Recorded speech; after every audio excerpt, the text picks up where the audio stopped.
ওই ছেলেকে পুরুষ বলে না। যে ছেলে একটা মেয়ের মেসেঞ্জারে রিপ্লাই না পাওয়ার জন্য বালিশের মধ্যে ডুকরে ডুকরে কাঁদে, তাকে পুরুষ বলে না। ওই ছেলেকে পুরুষ বলে না। যে ছেলে বিশেষ না হইলে পরে গলায় দড়ি দেওয়ার জন্য চিন্তা করে, ওই ছেলেকে পুরুষ বলে না। ওই ছেলেকে পুরুষ বলে না।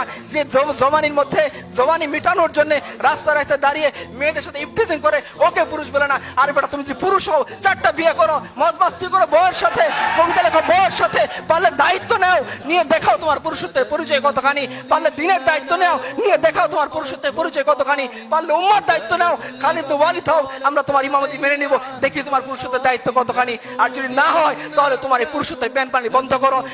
ইতিহাস তোমাকে মনে রাখবে না।